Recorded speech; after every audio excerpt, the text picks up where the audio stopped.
Bismillahirrahmanirrahim. Assalamualaikum warahmatullahi wabarakatuh. Selamat pagi kepada para penonton semua. Saya Hijazi daripada Daily Deen Hub dan Alhamdulillah hari ini saya akan mewakili teman saya Ezril yang telah memberikan amanah dan tanggungjawab yang berat hari ini untuk kita kembali bersama dalam segmen Santai Tapi Berantai.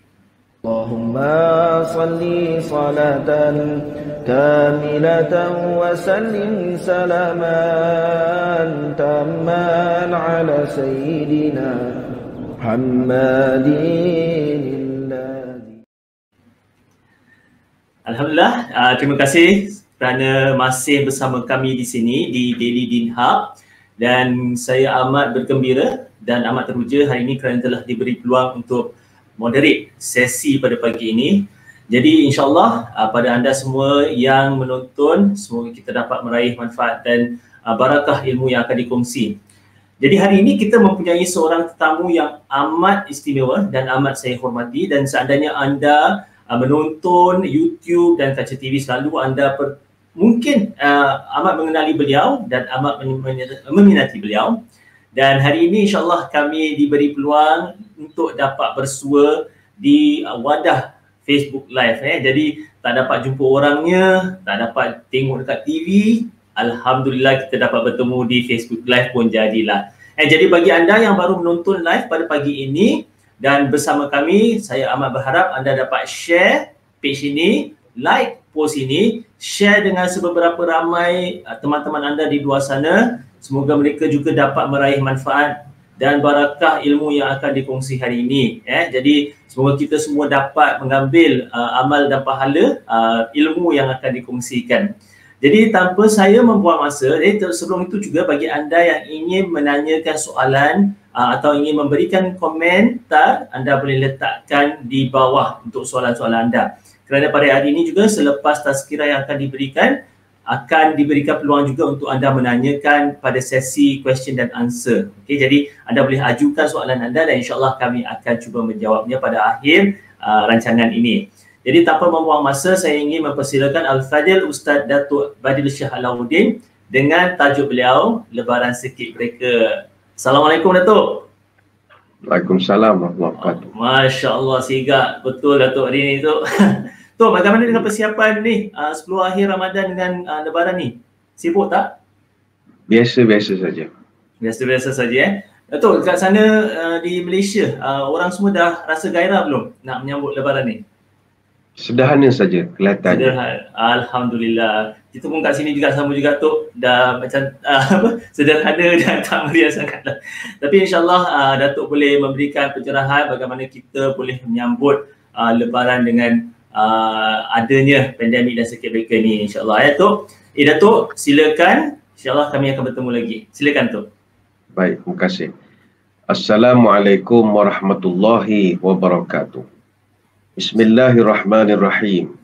Alhamdulillahi rabbil alamin. Wassalatu wassalamu ala ashrafil anbiya'i wal mursalin wa ala alihi wa sahbihi ajma'in. Na'udzu bikalimatillahi tammati min syarri ma khalaq. Bismillahilladzi la yadurru ma'asmihi syai'un fil ardi wala fis sama'i wa huwas sami'ul alim. Alhamdulillah, terima kasih kita ucapkan kepada saudara Hijazi selaku perantara majlis, yang kita hormati juga saudara Ezril Jamil yang mengendalikan program ini. Seterusnya kepada seluruh para penonton segmen Santai Tapi Berantai di Daily Deen Hub page ataupun DDH, mudah-mudahan berbahagia sekalian, khususnya yang kita hormati juga para puasawan dan para pemburu Lailatul Qadar. Syukur kehadrat ilahi pada kesempatan pagi ini dalam segmen Santai Tapi Berantai diberi giliran saya untuk menyampaikan satu tajuk mudah-mudahan bermanfaat, iaitu Lebaran Sikit Mereka. Syukur hari ini kita dah memasuki 26 hari bulan Ramadan. Ramadan 26, angka terhitung. Akankah kita mendapat untung? Harapan indah selalu digantung. Berharap amal sebesar gunung. Malam ini Ramadan ke-27. Marilah sama-sama kita bertawajuh. Moga Lailatul Qadar akan berlabuh singgahi hamba yang bersungguh-sungguh. Bagi kita, sama ada di Malaysia maupun di Singapura, walaupun kita sedang berada di penghujung Ramadan dan bakal memasuki Syawal, tapi dalam masa yang sama, kita dalam suasana yang mana kita berhadapan dengan bencana non-alam yang berskala international. Iaitu tanpa disedari, kita sedang berada pada satu tempoh yang dipanggil sebagai circuit breaker. Bagi kami di Malaysia, kami panggil PKP ataupun Perintah Kawalan Pergerakan. Yang mana hari ini sudah genap 62 hari kami berada dalam tempoh ini. Bagi saudara-saudara di Singapura, mereka panggil dengan gelaran circuit breaker sebagai satu kaedah yang dibuat oleh pihak pemerintah untuk dia panggil kordon saniter untuk tempoh pembersihan. Sudah pasti bila berlakunya circuit breaker ini, banyak kebiasaan yang kita telah lakukan pada Ramadan-Ramadan yang lalu tak dapat nak diulang lagi pada tahun ini. Saya pasti antara perkara yang kita rindukan adalah menjalani ibadah di masjid-masjid yang ada di seluruh Singapura. Itu menjadi satu kerinduan pada kita. Selain itu, saya fikir juga kita rindu pada suasana di Geylang Serai, Ramadan Bazaar. Sudah pasti kita teringat dan rindukan kepada gerai-gerai yang ada, dia punya baunya, vibesnya, suasananya, dia punya jam dia dan bagai-bagai lagi. Dan langkah circuit breaker ataupun pemutus rangkaian ini, rantaian ini, di Singapura telah pun bermula pada 7 hari bulan April dan dijadualkan berakhir pada 4 Mei. Tapi pada 21 April tahun 2020, Perdana Menteri Lee Hsien Loong telah umumkan supaya CB ini dilanjutkan sehingga 1 Jun 2020 bersamaan 9 Syawal tahun 1441. Maknanya bagi saudara-saudari di Singapura, lagi 13 hari akan selesailah circuit breaker ini. Bagi kami, hari ini adalah hari ke-6 fasa yang kelima PKPB, start daripada 13 Mei sampai 9 Jun tahun 2022. Kami lagi 21 hari. Kami nanti 17 Syawal baru akan selesai kami punya circuit breaker ini. Tetapi berbeza antara Malaysia dengan Singapura. Singapura dah ada banyak start daripada 12 hari bulan Mei baru-baru ini, banyak kedai dah boleh dibuka. Misalnya tukang gunting, saya dipahamkan dah boleh beroperasi, laundry services dah boleh beroperasi, home-based bakers dah boleh berjalan. Tapi bagi kami, barber ataupun gunting rambut ni masih belum dibenarkan. Sebab itu, yang mustahak bagi kita sepanjang tempoh kita berada dalam circuit breaker ini, sama ada pada bulan Syawal maupun Ramadan yang sedang kita lalui ini, prinsip nombor 1, jangan berkumpul. Itu nombor 1. Jangan berkumpul. Khusus kalau di Singapura itu ketat undang-undangnya. Pada 7 April tahun 2020, Parlimen Singapura telah luluskan undang-undang larangan berkumpul di tempat sendiri ataupun di tempat awam. Dan undang-undang ini begitu dikuatkuasakan dengan tegas sekali. Saya dipahamkan sekarang ni ada 3,100 orang enforcement officers, penguatkuasa kita panggil, dan juga safe distancing ambassadors akan buat kawalan. Tengok, dia memantau. Kalau ada di kalangan warga Singapura atau orang di Singapura yang buat kesalahan, misalnya berbaris kurang daripada 1 meter, boleh didenda $300. Dan kalau buat lagi kesalahan yang sama, boleh denda sampai $10,000 dan sampai boleh kena penjara. Maka melihat kepada peraturan dan undang-undang ini, lebaran circuit breaker stay home sajalah. Sebentar lagi keputusan daripada Majlis Agama Islam Singapura yang mana MUIS tidak menggalakkan berlakunya kunjung-mengunjung antara satu sama lain. Kalau dulu-dulu kita sering berziarah dari rumah ke rumah, cuma untuk kali ini sudah tidak ada lagi, tidak digalakkan. Sebenarnya tidak timbul masalah sekiranya kita tidak boleh nak berhubung secara fizikal dengan orang-orang yang kita sayangi ini. Kerana sekarang ini kita boleh menggunakan banyak platform-platform yang telah tersedia. Misalnya kita menggunakan Skype misalnya. Atau kita menggunakan Zoom. Ada yang buat house party, ada buat FaceTime dan lain-lain lagi. Ini tidak sepatutnya menimbulkan sebarang permasalahan. Yang kedua, selain daripada tidak berlakunya kunjung-mengunjung, kita juga nampak gayanya the green package lah. Paket hijau yang selalu kita berikan setiap kali lebaran kepada tots, tykes and teens. Kita bagikan macam angpau gitu ya. Nampak gayanya sudah tak dapat nak diadakan lagi. Mungkin kita gantikan dengan bank transfer saja. Begitu juga takbir raya. Itu untuk lebaran circuit breaker ini dah tak boleh nak diadakan di masjid-masjid lagi. Maka sekarang ni pihak Majlis Agama, pihak pejabat Mufti Singapura telah buat inisiatif-inisiatif baru, new normal. Antaranya saya dipahamkan mereka dah buat inisiatif untuk melakukan takbir hari raya secara online. Live session via YouTube, live di Salam SG, di Facebook MUIS dan juga di Facebook masjid-masjid di Singapura. Dan istimewa tahun ini, Mufti Dr. Naziruddin bin Muhammad Nasir dan beberapa orang asatizah di Singapura akan bertakbir beramai-ramai bersama-sama. Jadi pukul 7.30 pagi, nanti tuan-tuan puan-puan di Singapura bolehlah menyaksikannya secara live. Pukul 7.30 pagi akan bermula takbir raya. Pukul 8.45 pagi akan bermulalah semayang hari raya yang kita buat di rumah saja. Kemudian pukul 9 pagi ada khutbah live lagi dalam bahasa Melayu dan pukul 9.30 ada khutbah dalam bahasa Inggeris. Sebab itu ini semua new normal yang perlu kita terima kenyataan bahawa lebaran circuit breaker sangat berbeza dia punya keadaan dengan lebaran pada sebelum-sebelumnya. Saudara-saudari yang dirahmati Allah sekalian,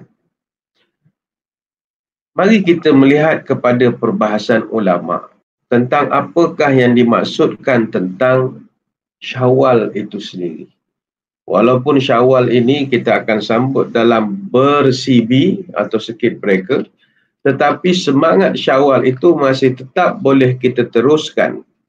Kata para ulama, Syawal ini adalah bulan yang sangat istimewa dan dia daripada bahasa Arab diambil perkataan syala. Apa makna syala? Syala maknanya al-irtifa, maknanya naik ataupun melonjak. Maknanya sesuatu yang naik secara mendadak, itu dipanggil sebagai syala. Jadi Syawal ini benda naik. Apa yang naik? Banyak huraian. Pertama, yang akan naik adalah badan kita. Sebab itu orang kita panggil raya ni lebaran. Lebaran ni rahsianya bukannya lebaran tapi lebaran. Semakin lebar badan kita ini. Kenapa makin lebar? Kerana metabolisme tubuh, pembakaran energi masih makin kurang, makan banyak menyebabkan badan kita naik secara mendadak. Yalah, maklum saja sebulan kita jaga badan, masuk Syawal segala yang kita teringat, kacang pul, naga sari, pulut panggang, onde-onde, kuih dadar, epok-epok, roti kirai, nasi rawan, nasi jeganan, nasi sambal goreng, macam-macam. Semua kita hantam di bulan Syawal, maka badan kita makin naik. Sebab itu kepada saudara-saudari, ini mesti mau jaga kesihatan. Mesti mau jaga kesihatan.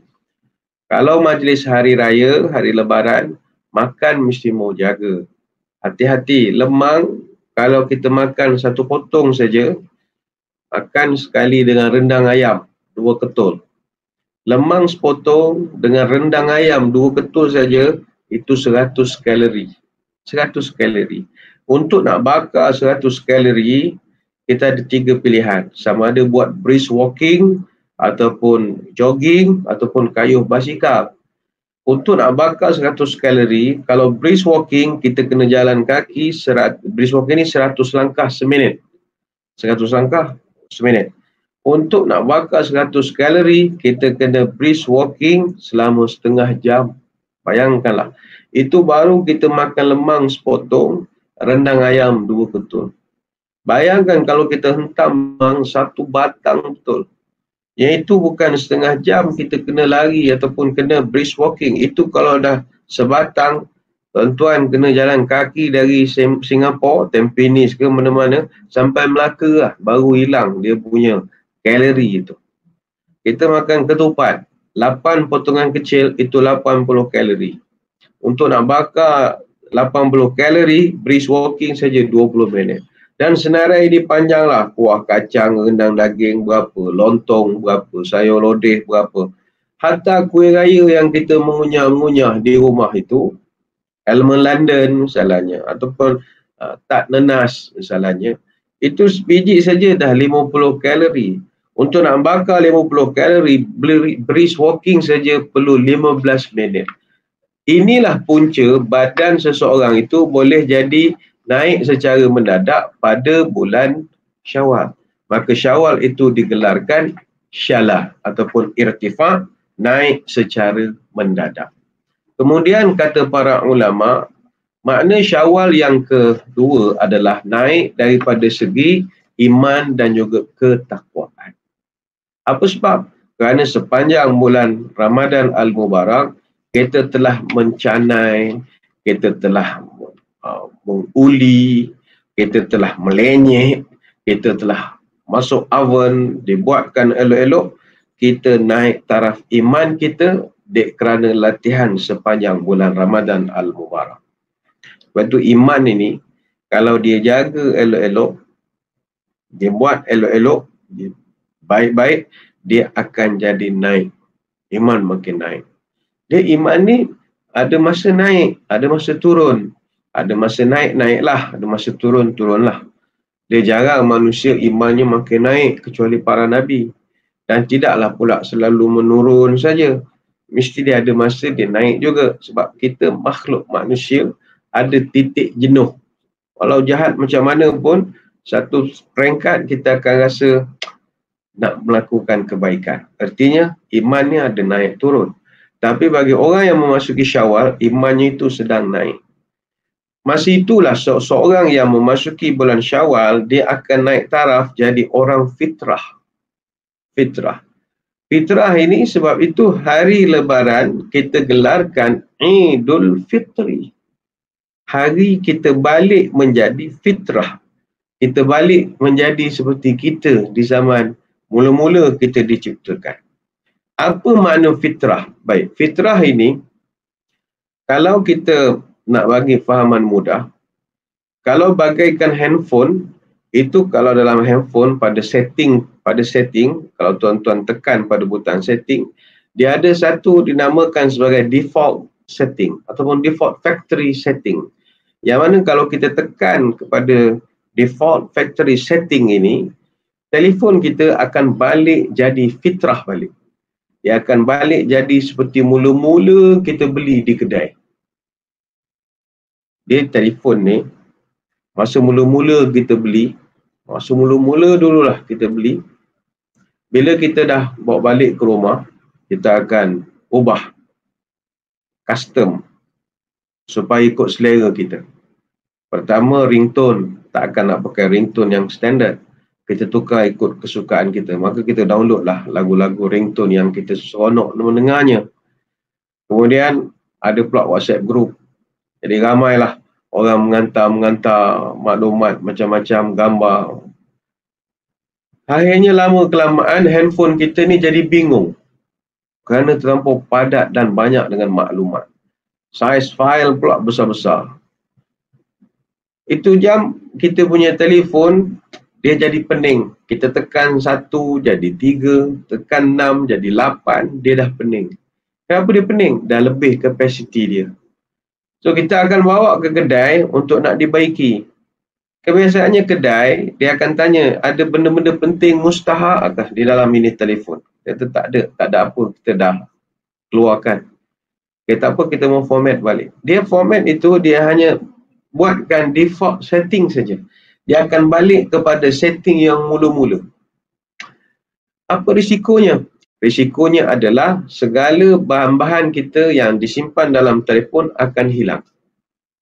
Tetapi baiknya adalah telefon kita jadi ringan balik. Itulah tamsilan perumpamaan diri kita. Masa mula-mula dia hantar kita ke dunia ini, lahir ke dunia ini, kita dalam fitrah, dalam keadaan baby baru lahir. Tapi lama kelamaan maksiat yang dilakukan, kesalahan-kesalahan, degil dan macam-macam, menyebabkan dosa bertumpuk-tumpuk. Bila dosa sudah semakin banyak, kita dah lupa kepada pencipta kita. Maka ketika itulah, bila kita ini nak default factory setting, pergi ke Mekah misalnya, disettingkan balik, tuningkan balik, menerusi jalur ibadah Ramadan, School of Ramadan. Ada banyak fakulti dalam fakulti of Tarawih, fakulti of Sahur, fakulti of Iftar dan macam-macam lagi. Jadi pada gilirannya nanti masuk 1 Syawal, kita pun balik semula kepada setting kita yang asal. Ini maknanya fitrah. Saya bawa contoh lain. Gelas yang kita gunakan untuk minum, apakah tujuan diciptakan gelas? Gelas secara fitrahnya dicipta adalah dijadikan sebagai alat minum. Maka fitrah sebiji gelas adalah sebagai alat minum. Itu fitrah dia. Tapi bolehkah kita gunakan gelas sebagai alat mandi? Boleh atau tidak? Gelas digunakan sebagai alat mandi. Jawapannya boleh. Tetapi pasti perkara pertama akan berlaku, kita tidak selesa. Ini nombor 1. Kita takkan selesa. Yang kedua, gelas akan cepat rosak. Sebab gelas tak dicipta untuk buat mandi. Tapi boleh guna. Sama juga macam manusia. Manusia ini dari segi setting dia yang asal, fitrah dia adalah untuk submission to God. Dia mesti sembah Tuhan. Sembah Allah. Tapi sebab dah lama dah dihantar ke dunia ini, Tuhan dia sembah. Tapi dalam masa yang sama, dia tetap sembah benda lain. Dia sembah kuasa, sembah pangkat, populariti, glamour, menunjuk-nunjuk. Dia sembah kemasyhuran, dia sembah perempuan, sembah dolar dan macam-macam lagi.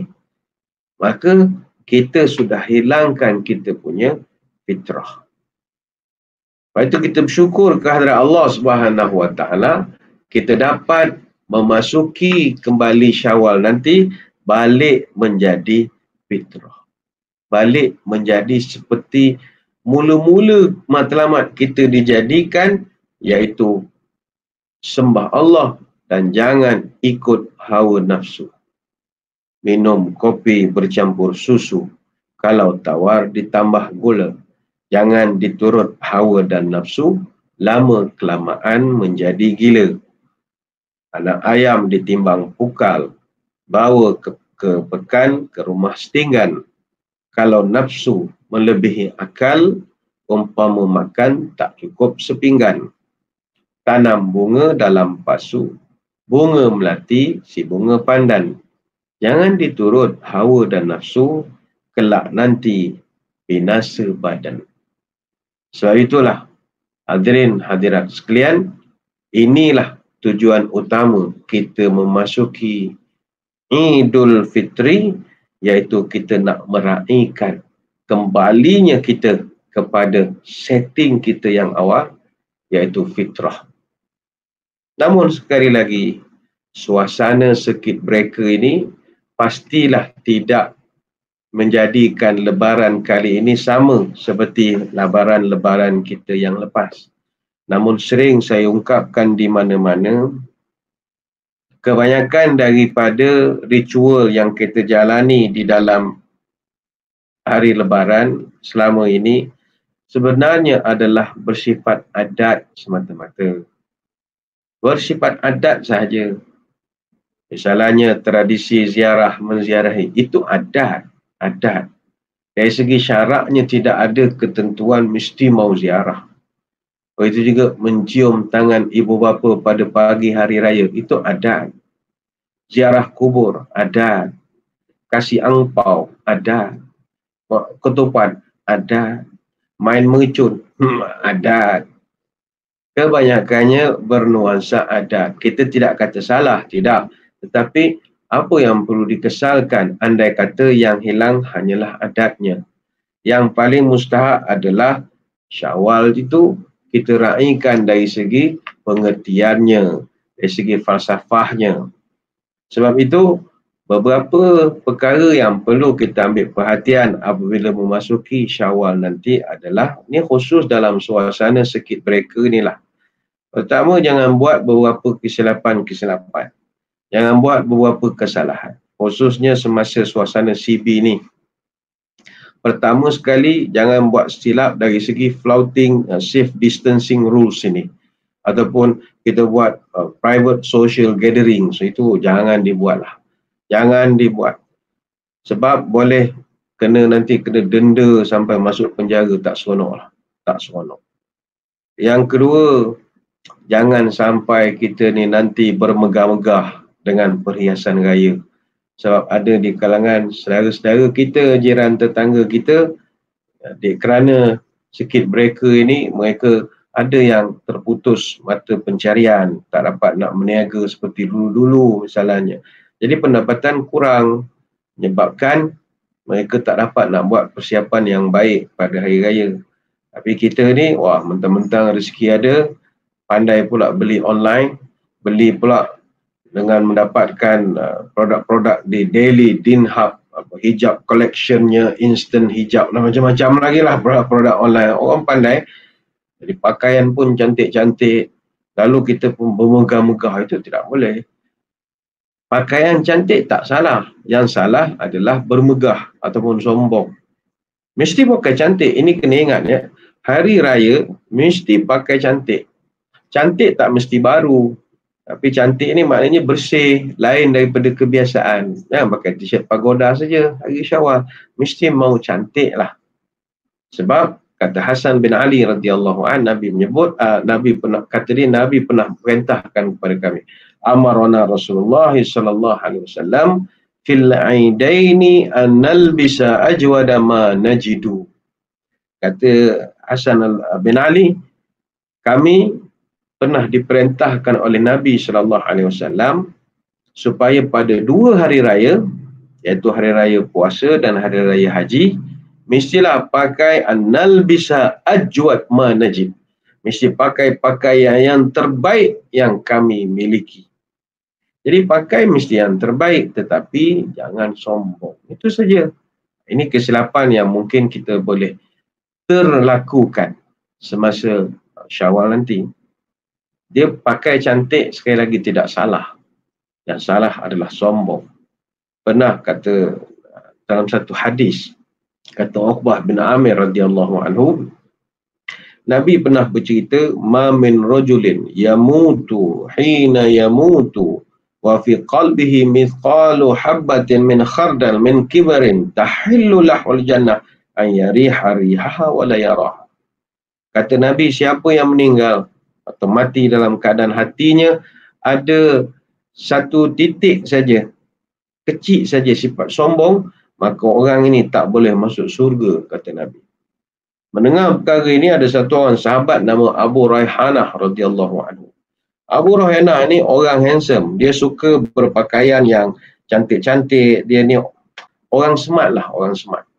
Jadi dia pun tanya kepada Nabi, ya Rasulullah, inni la uhibbul jamal wa ashtahihi hatta inni la uhibbuhu fi alaqati sauti wa fi syiraki na'li. Kata Abu Raihanah, ya Rasulullah, Saya ini suka pakai yang cantik-cantik ya Rasulullah. Saya ni suka pakai, hatta katanya kasut saya talinya pun dibuat dengan begitu cantik warna-warni. Dan saya juga memiliki cemeti yang dibuat daripada bahan-bahan terpilih. Adakah saya dikira telah sombong ya Rasulullah? Maka apakah jawab baginda Nabi? Laisa zakal kibaru. Innallaha azza wa jalla jamilun yuhibbul jamal. Walakin al-kibra man safihal haqq wa ghamisan nasu bi'ainih. Kata Nabi tidak.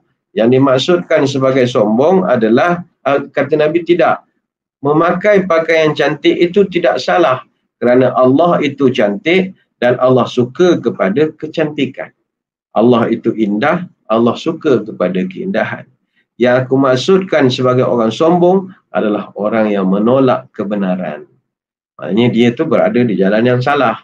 Orang betulkan dia, tapi dia tetap saja sombong dengan pandangan dan pendapat dia.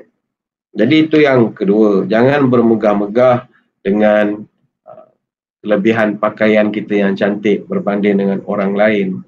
Yang ketiga, ini kena jagalah. Solat fardu jangan diabaikan. Solat fardu jangan diabaikan. Moga-moga tak seperti tahun-tahun yang lalu, ada di kalangan kita masuk 1 Syawal, subuh dah tak solat lagi, bangun terlampau lambat. Ialah mungkin last year kita sibuk dengan jumpa kawan-kawan sampai tengah malam, pukul 2-3 pagi baru pulang, menyebabkan lambat bangun.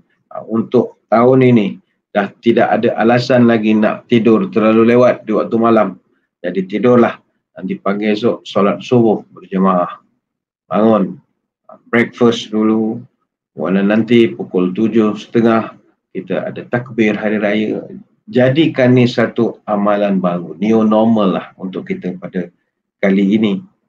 Jadi jangan abai solat fardu. Nanti lepas sembahyang hari raya, duduk di rumah. Nanti zuhur, solat lagi. Kalau tahun-tahun lepas, solat zuhur lewat. Kadang sampai jam 3 baru solat. Tahun ni jangan. Jam masuk zuhur, terus kita melakukan solat. Jaga sembahyang, jangan abaikan. Yang keempat, kepada kaum wanita, perhiasan jangan terlalu melampau-lampau. Minimalis, biasa-biasa saja. Ini musim circuit breaker. Jangan nampak sangat macam Mami Jarum, penuh sampai di sini. Tahukah kita bahawa ramai orang yang sedang susah sekarang ini kerana COVID-19 ini. Sama ada kerana circuit breaker, PKP di Malaysia, sama sajalah. Ramai orang yang semakin dirundung kesusahan. Yang senang ada, tapi yang susah juga ramai. Di Malaysia ketika PKP dilonggarkan, maknanya beberapa entiti perniagaan dah boleh dibuka. Orang ramai pun yang selama ni tak boleh keluar rumah dah dibenarkan. Satu kenderaan boleh sampai 4 orang. Keluar dalam media, dalam berita, ke manakah tempat yang paling ramai orang kunjungi selepas CB berakhir di Malaysia? Nombor 1 paling ramai orang pergi pajak gadai. Orang pergi pajak barang kemas. Apa sebab? Duit tak ada. Cash tak ada. Bagi orang berniaga kecil-kecilan, apa yang boleh diharapkan? Yang kita kerja government, ada gaji, boleh action lah. Ada gaji, bonus hari raya lagi. Tapi bagi orang yang kerja memang pagi keluar berniaga, tak dapat apa. Simpanan berapa lama boleh bertahan? Dalam dunia ni berapa orang yang boleh tahan simpanan 6 bulan? Tak ada. Kita zaman susah.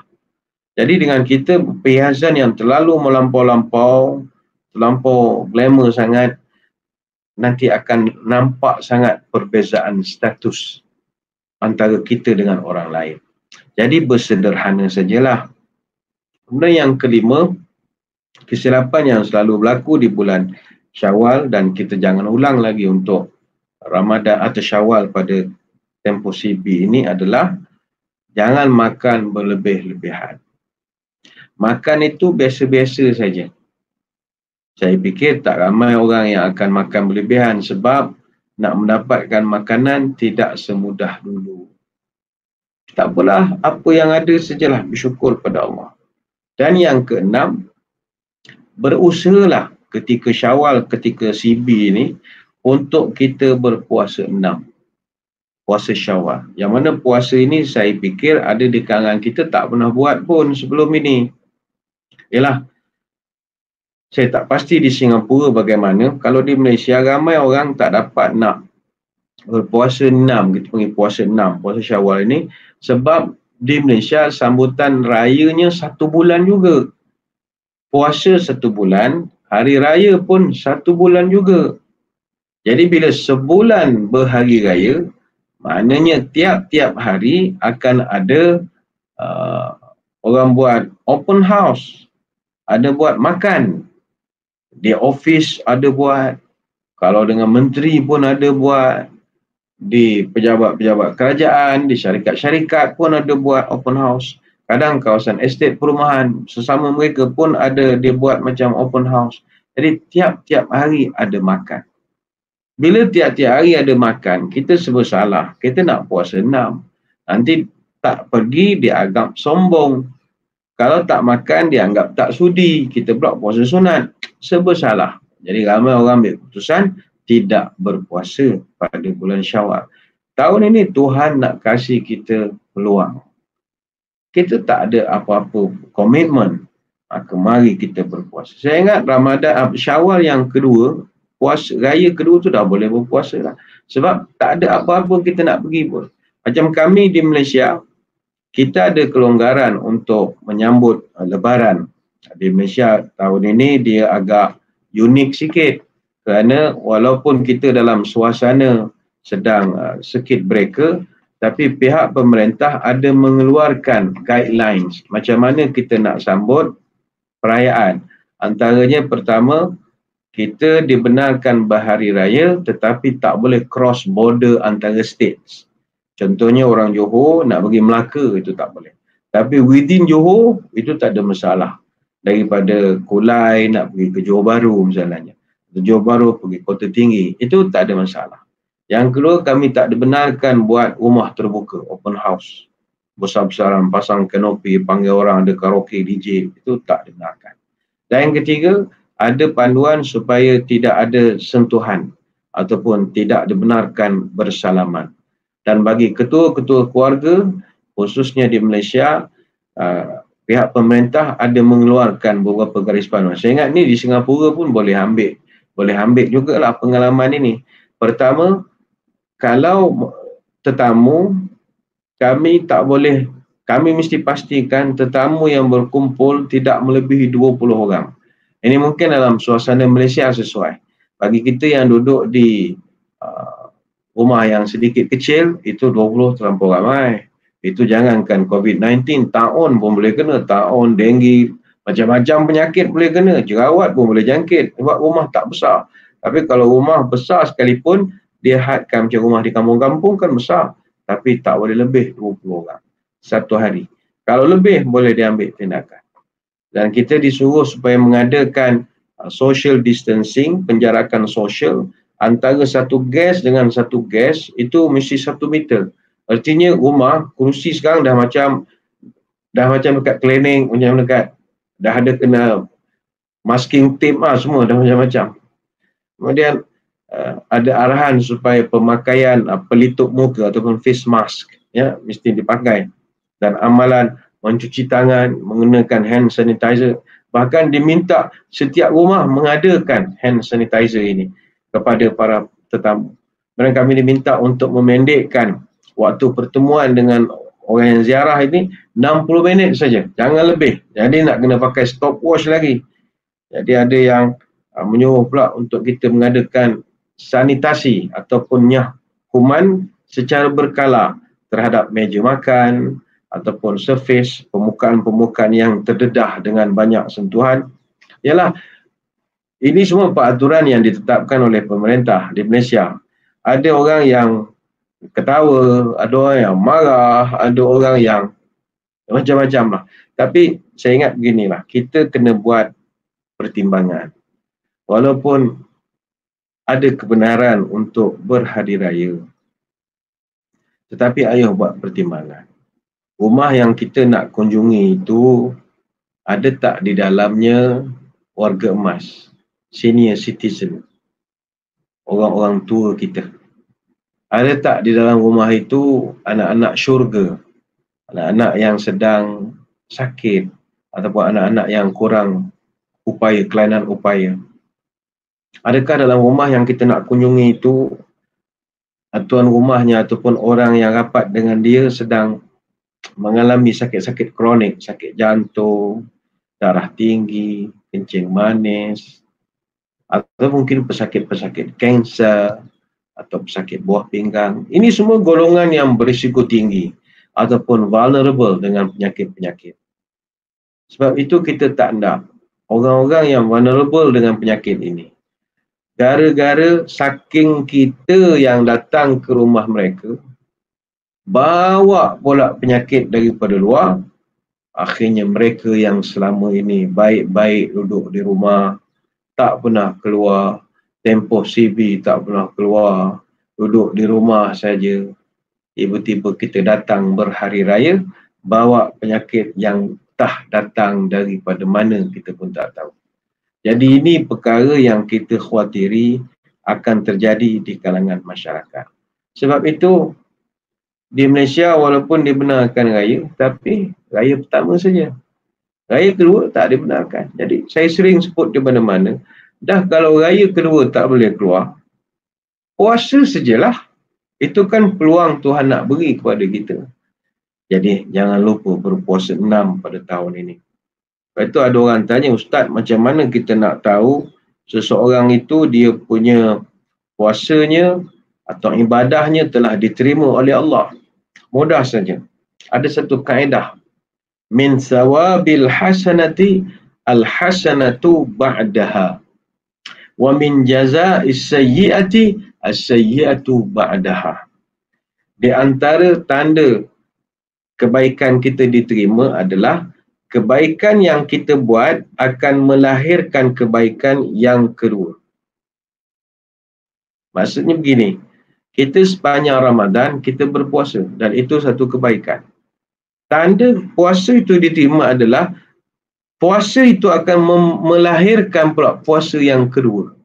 Maknanya memasuki Syawal, dia masih lagi kekal berpuasa. Tapi namanya puasa 6. Itu tanda puasa kita yang sedang dibuat sekarang, itu puasa Ramadan, itu Allah Ta'ala terima. Ini satu bonus kepada kita, satu keseronokan. Sebab itu hadirin hadirat sekalian, jangan lupa untuk berpuasa. Puasa 6, puasa Syawal. Itu perkara-perkara yang sering terkhilaf ataupun ramai orang terlepas pandang bila memasuki bulan Syawal. Maka kita laluilah Syawal nanti, walaupun dalam tempoh CB ini, ayo buat amalan-amalan yang terbaik yang mengikuti sunnah Nabi SAW. Ini yang terbaik sekali. Dan semua sunnah-sunnah yang Nabi ajarkan, ini sesuai dilaksanakan dalam apa juga keadaan. Sakit mereka ke, dalam tempoh PKP ke, boleh dilaksanakan. Apakah perkara-perkara yang Nabi buat yang kita boleh buat? Baik. Nombor 1, pagi-pagi mesti mau mandi. Mandi sunat hari raya. Dan dapat pahala mandi sunat hari raya. Kata Ibnu Abbas, Kana Rasulullah sallallahu alaihi wasallam yaghtasilu yaumal fitri wa yaumal adha. Kata dia, baginda Nabi sallallahu alaihi wasallam, amalan baginda, dia akan mandi pada 2 hari raya, iaitu hari raya fitri dan hari raya Idul Adha. Ini hadis riwayat Ibnu Majah. Jadi mesti usaha untuk mandi. Itu juga satu riwayat daripada Ali bin Abi Talib, sa'ala rajulun aliyan radhiyallahu anhu anil ghusli qala irtasil kulla yaum in syi'ta. Kata seorang sahabat, dia bertanya kepada Sayyidina Ali, wahai Ali, bagaimana mandi ini nak kena buat hari-hari ataupun macam mana? Maka dijawab oleh Sayyidina Ali, irtasil kulla yaum in syi'ta. Mandilah setiap hari kalau engkau mahu, kata Sayyidina Ali. Maka Orang tadi pun bertanya lagi. Faqal lal ghusl alladhi huwa al-ghuslu qal yawm jum'ah wa yawm arafah wa yawm nahri wa yawm al-fitri. Orang tu kata, saya tidak maksudkan mandi yang biasa-biasa, tapi apakah mandi yang disuruh dalam agama kita, yang Tuhan suruh, Nabi suruh? Maka kata Ali, mandi yang dituntut dan disuruh adalah mandi hari Jumaat. Yang kedua, mandi hari Arafah. Yang ketiga, mandi ketika hari Idul Adha. Dan keempat, mandi ketika Idul Fitri. Ini asal dalam riwayat Al-Baihaqi. Sebab itu Al-Imam An-Nawawi rahimahullah menyebutkan bahawa para ulama telah bersepakat sunat hukumnya seseorang itu untuk mandi ketika masuk saja bulan Syawal. Jadi ini di rumah saja, stay home saja, takkan nak pergi mandi sampai ke luar pula East Coast dah. Kita duduk di rumah saja sudah dapat pahala. Yang kedua, sebelum menunaikan solat hari raya Idul Fitri, hendaklah kita menjamah sedikit makanan. Menjamah sedikit makanan. Dia berbeza dengan hari raya Idul Adha. Kalau hari raya Idul Adha, kita disunatkan makan selepas solat dilaksanakan. Tapi kalau raya Fitri, Idul Fitri, sunat kita makan sebelum solat hari raya Idul Fitri. Dalam satu hadis daripada Anas bin Malik radhiyallahu an, kana Rasulullah sallallahu alaihi wasallam la yaghdu yaumal fitri hatta ya'kula tamaratin. Kata Anas bin Malik, sesungguhnya Rasulullah sallallahu alaihi wasallam tidak keluar pada pagi hari raya Idul Fitri sehinggalah Nabi makan terlebih dahulu beberapa biji tamar. Wayakuluhunna witron, dan Nabi makan tamar itu dalam jumlah yang ganjil. Maknanya sama ada sebiji, 3 biji, 5 biji dan seterusnya. Ini hadis riwayat Imam Bukhari. Tapi andai kata tidak ada tamar, di rumah tak ada stok tamar ataupun kurma, makanlah sesuatu yang dibenarkan oleh syarak untuk makan. Al-Imam Ibn Hajar Al-Asqalani ketika mengulas hadis tentang Nabi makan sebelum pergi solat hari raya, kata dia ini adalah untuk mengelakkan anggapan bahawa puasa itu masih diteruskan. Dan ia juga petunjuk untuk kita bersegera taat kepada perintah Allah untuk jangan berpuasa pada hari raya.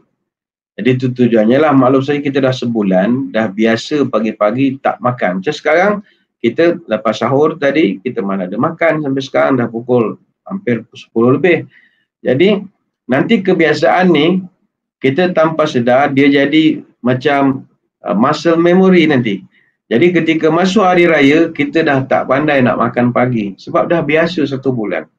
Jadi Nabi suruh makan dulu, supaya nak membezakan ini hari raya. Itu yang kedua, iaitu kita makanlah sebelum mendirikan solat pada pukul 8.30 pagi nanti insyaAllah ya, 8.45, quarter to 9 ya. Kemudian yang ketiga, yang ini boleh dilaksanakan walaupun kita dalam suasana circuit breaker, stay home. Yang ketiga, bertakbir hari raya. Takbir hari raya ini termasuk dalam sunnah yang agung berdasarkan perintah daripada Allah Subhanahu wa taala. Walitukmilul iddata walitukabbirullaha ala ma hadakum wa la'allakum tashkurun. Maka hendaklah kamu mencukupkan bilangannya, iaitu puasa bilangannya sama 29 atau 30 hari. Dan hendaklah walitukabbirullah, bertakbirlah kamu kepada Allah. Ini memang ada arahan betul. Bertakbirlah kamu kepada Allah supaya kamu bersyukur. Surah Al-Baqarah ayat 185. Sebab itu perbanyakkanlah untuk bertakbir hari raya Idul Fitri.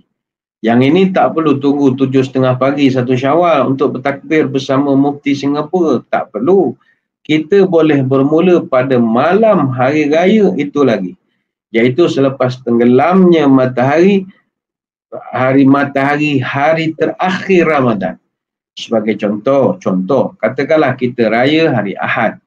Maka hari Sabtu, Maghrib, ketika kita berbuka puasa, bersungkai, Allahu Akbar, kita pun makan. Bermula daripada itu, sudah boleh mula takbir. Lepas Maghrib takbir, lepas Isyak takbir, nanti tengah malam takbir, jam 3 pagi takbir, lepas subuh takbir, sampailah membawa ke semayang sunat Idul Fitri. Dan ini tak perlu keluar daripada rumah pun boleh dilakukan, iaitu bertakbir hari raya. Kemudian yang keempat, jangan lupa untuk memberikan ucapan tahniah sempena hari raya. Tahniah ini ataupun ucapan hari raya ini bukan adat semata-mata, tetapi adalah sunnah yang Nabi SAW tinggalkan untuk kita amalkan sesama kita. Kalau ucapan-ucapan yang baik, selamat hari raya Idul Fitri, maaf zahir dan batin, moga Allah menerima segala. Ini contoh-contoh ucapan. Itu yang keempat. Yang kelima, hendaklah kita berusaha untuk berpakaian cantik-cantik ataupun berpakaian yang baru pada bulan Syawal ini, khususnya pada raya pertama. Sebagaimana hadis daripada Hasan bin Ali radhiyallahu anhu saya sebutkan di awal tadi, amarana Rasulullah fil aidain an nalbisa ajwada ma najid.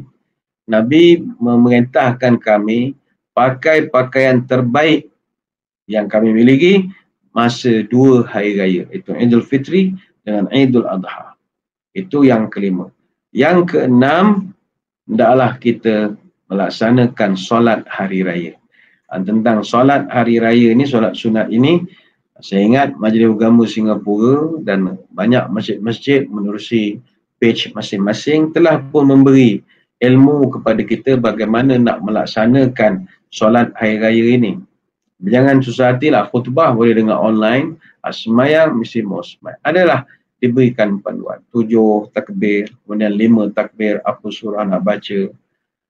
Dah biasa dah kita jadi imam sepanjang bulan Ramadan, jadi imam solat fardu, jadi imam solat tarawih. Jadi saya ingat tak ada masalah untuk kita nak mengadakan semayang sunat hari raya Idul Fitri di rumah kita. Mudah-mudahan tak ada masalah. Itu yang keenam. Jangan tinggalkan. Yang ketujuh adalah kita mesti jaga adab dan juga etika kita ketika berkunjung ke rumah orang. Yang ini sering saya sebutkan di mana-mana. Kita pergi rumah orang, jangan main pergi saja. Mesti mau ada undang-undang. Kerana rumah orang ini adalah privasi seseorang. Kadang-kadang kita nak pergi ke rumah orang tanpa kita kaji sama ada orang yang kita nak pergi rumahnya itu sudi terima ataupun tidak.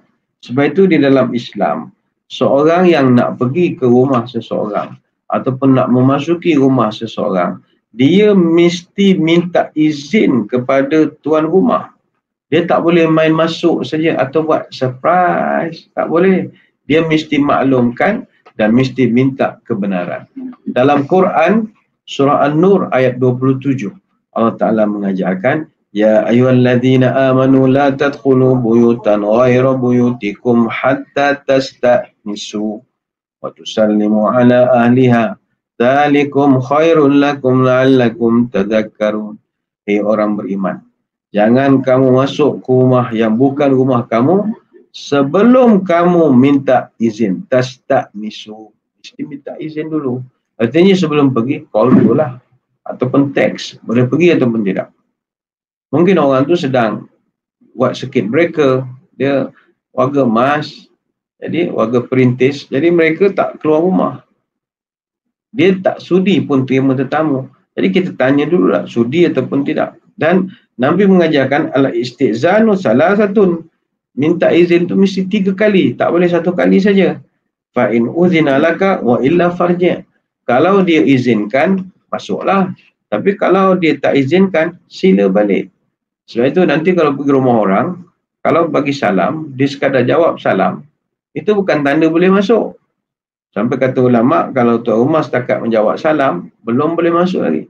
Kita sampai rumah dia, Assalamualaikum. Dia pun jawab, Waalaikumsalam. Tuan janganlah buka pintu masuk, tak boleh. Bagi salam, Assalamualaikum. Dia jawab, Waalaikumsalam. Dia hanya jawab salam saja. Tak keluar pun daripada mulutnya, marilah masuk. Tak ada. Jadi kalau tidak ada, tak boleh masuk. Pernah dalam satu hadis, seorang sahabat daripada Bani Amir, dia datang berjumpa dengan baginda Nabi. Yang masa tu Nabi sedang berehat di rumah. Orang tu sampai-sampai, terus tanya, Ya Rasul, boleh saya masuk? Nabi sedang berehat-rehat. Maka Nabi pun panggil membantu dia. Nabi pun pesan, ukhruj ila hadha fa'alimhul istizan faqul assalamualaikum a'adkhul. Maka pergi membantu Nabi nasihatkan. Kata dia, nak masuk rumah orang, minta izin dulu dan beri salam. Tuan rumah izinkan baru masuk. Orang tu pun minta maaf, baik, minta maaf. Dia pun keluar balik. Assalamualaikum a'adkhul. Maknanya, Assalamualaikum, boleh masuk? Maka Nabi pun mempersilakan dia masuk rumah. Hadis riwayat Abu Daud. Ini panjanglah kalau huraian tentang etika pergi ke rumah orang, mesti ada law, mesti ada peraturan. Walaupun menjaga silaturahim, kunjung-mengunjung itu bagus, itu no doubt about it. Tetapi ada law, ada peraturan. Kemudian, isu yang sering berlaku juga di dalam suasana Lebaran ini adalah budaya memohon maaf ataupun meminta maaf. Ramai orang yang minta maaf menerusi WhatsApp group saja ataupun dia pakai dalam mesej saja. Boleh ataupun tidak. Itu kita tak nafikan, memang nanti lagi 2-3 hari lagi nak raya, akan bertalu-talu lah dalam WhatsApp group kita, pantun-pantun yang minta maaf dan macam-macam lagi. Buah papaya, buah duku, dimakan sampai perutnya kenyang.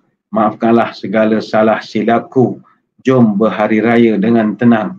Dia main minta maaf pakai pantun saja atau pakai teks saja. Boleh ataupun tidak. Oh, ini kalau boleh minta maaf pakai teks, senanglah, tak ada masalah. Tapi adakah boleh begitu? Dia begini. Kita kalau nak minta ampun, nak maafkan orang, kita hendaklah minta dengan baik, dengan bersungguh-sungguh. Dia cara yang terbaik sekali adalah menggenggam tangan dengan erat dan juga hangat. Yang ini tak dapatlah kita nak lakukan musim circuit breaker ini. Nantilah akan datang. Saya ingat lagi 2 tahun lah baru boleh normal balik. Tapi dalam hadis Nabi sebut, ma min muslimina yaltaqiyani fayatasafahani illa ghufira lahuma qabla an yatafarraqa. Nabi mengatakan, bila 2 orang Muslim dia berjumpa, kemudian dia berjabat tangan, maka akan diampunkan dosa keduanya sebelum mereka berpisah. Ini hadis Abu Daud. Tapi musim CB ni tak boleh, kena ada social distancing sikit ya. Yang kedua, maaf ini perlu dipohon. Kemaafan perlu dipohon. Bukan setakat kita hanya berpantun saja. Mesti minta maaf. Saya minta maaf atas kesalahan saya kepada awak begini. Dengan menyebut begitu, barulah kita boleh selesaikan persengketaan. Yang penting, memaafkan dan minta maaf. Sebagai manusia, ialah kata orang putih, to err is human. Buat kesilapan itu biasa, itulah manusia. Potato chip without salt is on the table. Relationship without fault is impossible. Jadi itu pasti berlaku permasalahan. Namun yang penting, laksanakanlah sebuah kemaafan, saling memaafkan. Jadi ayolah kita, bumi mana yang tidak ditimpa hujan, laut mana yang tidak bergelora, pulut lemang buatkan tapai, malam hari menembak burung, putus benang manik berderai, padam api berserak puntung. Walaupun dah berkerat rotan, berputus arang, mari kita jadikan Idul Fitri momen terindah tahun ini untuk kita kenang sampai bila-bila. Kerana kebetulan pada tahun ini kita berada dalam suasana Lebaran circuit breaker. Sekadar itu sembang-sembang pada pagi ini. Kita kembali semula kepada saudara Hijazi yang sedang berada di sana. Silakan.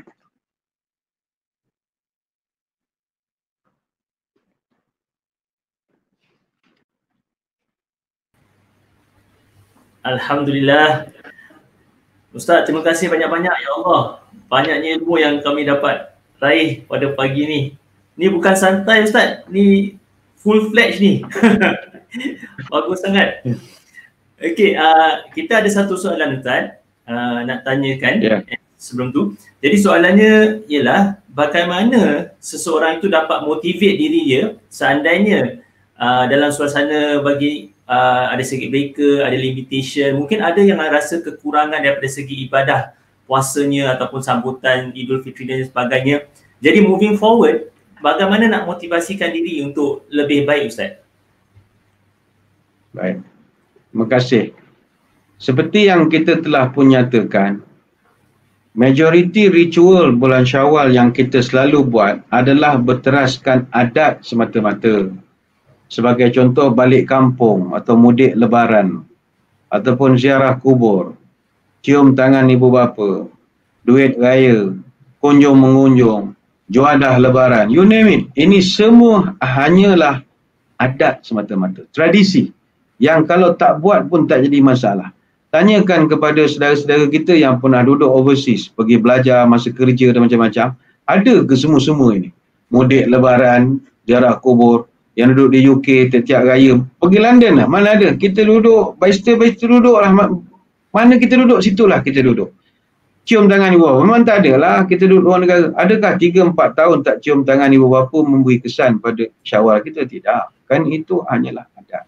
Yang paling penting, walaupun jauh di mata, dekat di hati. Ini yang paling mustahak, dekat sentiasa di hati. Apatah lagi zaman sekarang dengan teknologi, kita boleh Skype dan macam-macam. Macam sekarang kita, saya di Kuantan, Saudara Hijazi berada di Singapura. Saya boleh pergi ke Singapura sekarang tanpa pemeriksaan immigration, tanpa custom, tak perlu ada MOM punya approval, MUIS punya permit, tak ada masalah sebab sekarang dah makin moden. Jadi tak timbul isu yang kita nak sedih, nak rasa kenapa dah jadi begini. No, di saat kita bertanya why me, why me, why me, Tuhan tanya pula kepada kita, why not? Apa masalahnya? Sekali-sekala nak ubah supaya kita ada rasa lain sedikit. Kerana kesusahan, penderitaan menjadikan kita lebih menghargai, mensyukuri segala nikmat yang selama ini kita pandang sebelah mata saja. Dari segi ibadah, itu tak timbul isu. Ada orang dia mengadu, sedih kerana tak dapat melaksanakan tarawih di masjid. Sedih kerana tak dapat iftar beramai-ramai, iftar jami'i di masjid. Ataupun tak dapat solat di hari raya di masjid atau di tempat lapang. Apa yang nak disedihkan? Dalam hadis Nabi SAW sebut, Allah Ta'ala apabila seorang hamba itu dia diuji dengan satu musibah, maka menyebabkan dia tak dapat meneruskan ibadah yang dah biasa dia lakukan, maka kata Allah Ta'ala, tuliskan untuk dia pahala seolah-olah dia masih melakukan amalan tersebut. Kerana dia diuji oleh aku. Sebab itu bottom line mesti mau sabar, redha. Ketika diuji begini, kita mengatakan Allah nak test supaya kita naik grade kita, naik kedudukan yang lebih tinggi lagi. Walaupun tak pergi masjid, tetap saja Allah Ta'ala akan berikan kepada kita pahala seolah-olah pergi ke masjid. Mudah-mudahan. Alhamdulillah. Ustaz, ni ada baru masuk satu soalan ni. Mungkin lebih relevan untuk kita di Singapura. Dia tanyakan macam mana nak sejukkan ataupun sedapkan hati orang-orang tua yang masih belum boleh menyesuaikan diri dalam situasi begini, dalam meraihkan Hari Raya. Boleh Ustaz? Baik. Terima kasih. Saya ada menonton satu video yang diterbitkan oleh rakan-rakan kita di Muslim SG. Saya ingat boleh kita kongsilah video tersebut. Begitu baik sekali. Iaitu dia nak educate masyarakat, khususnya kepada ibu bapa kita, warga emas kita ya. Mereka mungkin tak dapat menerima hakikat bahawa raya tahun ni tak seperti dulu. Sanak saudara tak boleh nak balik, nak ketawa-ketawa macam biasa, tak boleh nak bergerau senda. Itu yang saya tengok dalam video tersebut. Dia memang kecil hati lah dengan anak-anaknya. Anak-anaknya nak buat surprise sebenarnya ya. Jadi anak laki-lakinya kerja di hospital, balik tak salam, dia kecil hati. Yalah, kita bawa balik hospital, ada kuman macam-macam, dia kecil hati. Anak yang ini tak selalu sorok-sorok, rupanya dia nak buatkan baju untuk mak dia, nak bagikan baju matching semua warna biru. Orang tua susah nak terima. Tetapi bila tiba 1 Syawal itu, rupanya kita tutup mata dia, bawa ke ruang tamu, rupanya kita buat live conference, teleconference dengan semua saudara mara kita. Yang kalau kita duduk di Tampines, yang di Bedok pun kita panggil, semua buat di dalam satu suasana. Makan pun dibuat live ketika itu. Rupanya banyak cara-cara. Ni kita ucap terima kasih lah kepada saudara-saudara kita di Muslim SG, dan mungkin daily di Din Hub pun boleh buat jugalah video untuk nak beri pahaman kepada orang-orang lama ni. Sebab mereka ni, yalah, dia bukannya dari segi teknologi ni dia tak berapa mesra sangat. Tapi ini yang kita panggil sebagai new normal. Kita tak akan balik kepada back to normal. Tak ada lagi lah. Normal kita adalah normal dalam bentuk baru. Sebab itulah bagi kita orang Islam, wahyu kita yang pertama adalah Iqra. Apa makna Iqra? Learn. Mesti mau belajar. Belajar untuk berubah lagi dan lagi dan lagi dan lagi dan lagi. Sampai kita tak ada lagi. Terima kasih Ustaz. Jadi sebelum saya jemput Ustaz untuk akhirkan majlis ini dengan doa, saya ingin merumuskan apa yang telah dikongsi dengan Ustaz tadi, banyak sekali. Tapi secara rumusannya Ustaz dah berikan 6 panduan. Yang pertama, jangan flout CV rules. Yang kedua, bercantiklah tapi jangan bermegah. Ketiga, solat fardu jangan ditinggalkan. Keempat, perhiasan terutama untuk muslimah janganlah melampau. Kelima, jangan makan berlebihan. Ustaz, ini yang Ustaz terangkan tadi. Dan yang terakhir sekali ialah berpuasa 6 kalau boleh. Jadi Ustaz juga ada berikan kaedah ataupun litmus test bagi mereka untuk mengetahui sama ada ibadah puasa kita adalah lebih baik bila Ustaz memberikan, iaitu kebaikan yang kita buat akan melahirkan kebaikan yang kedua. Jadi itu adalah satu kaedah ataupun litmus test untuk kita tahulah. Dan Ustaz juga telah memberikan panduan sunnah pada hari raya, iaitu pertama, mandi sunnah sebelum solat Idul Fitri, makan jamah sikit, takbir hari raya, berikan ucapan tahniah, pakai cantik-cantik, solat hari raya, dan terakhir sekali jaga adab dan etika ketika berkunjung. Ketika berkunjung di Malaysia boleh ke rumah, dekat Zoom pun sama juga lah. Ustaz, maaf, ada satu soalan yang baru masuk ni daripada pendengar. Boleh Ustaz? Saya tanyakan. Okey. Soalannya, boleh tak mereka yang tinggal seorang buat solat Idul Fitri dan dengar khutbah oleh Mufti Singapura? Ada tak minimum number untuk solat Idul Fitri seperti solat Jumaat? Baik. Dalam konteks di Singapura, saya dipahamkan dibenarkan, iaitu seseorang mengadakan solat Idul Fitri bersendirian dan selepas daripada habis dia melaksanakan solat dengan tata cara yang diajarkan, iaitu 7 dan 5 takbir. Kemudian mereka dibenarkan untuk mendengar khutbah yang dijalankan secara langsung oleh Mufti Negara Singapura. Alhamdulillah. Jadi Ustaz dah terangkan sahabat kita di MUIS juga telah memberikan panduan. InsyaAllah kita boleh ikut panduan yang telah diberikan. Okey. Ustaz, terima kasih sekali lagi saya ucapkan kerana telah memberikan peluang dan telah mengisikan pagi kami ini dengan barakah ilmu yang dikongsi. Jadi saya nak jemput Ustaz untuk akhiri majlis kita dengan sedikit doa, boleh Ustaz? Boleh, insyaAllah. Teruskan. A'udzubillahi minasyaitonirrajim. Bismillahirrahmanirrahim. Allahumma salli wa sallim ala Sayyidina Muhammadin salatan tukhrijuna biha min zulumatil wahmi.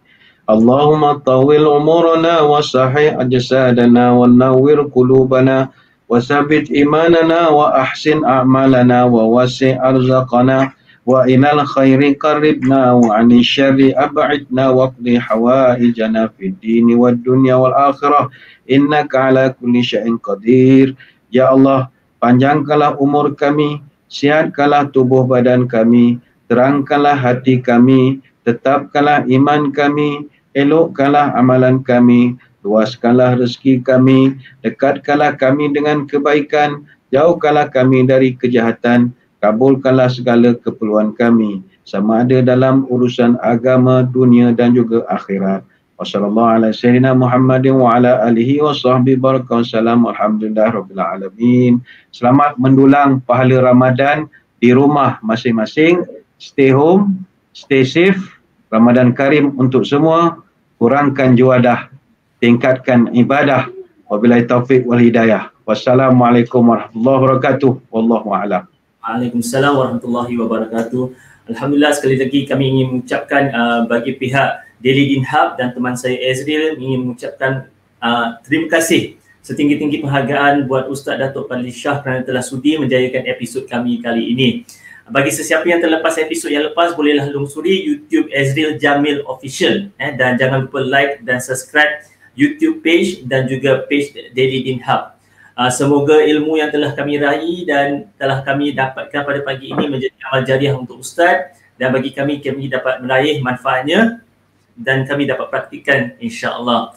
Jadi jumpa anda di episod yang akan datang. Di akhir kalam, wabillahi taufiq wal hidayah. Wassalamualaikum warahmatullahi wabarakatuh. Assalamualaikum.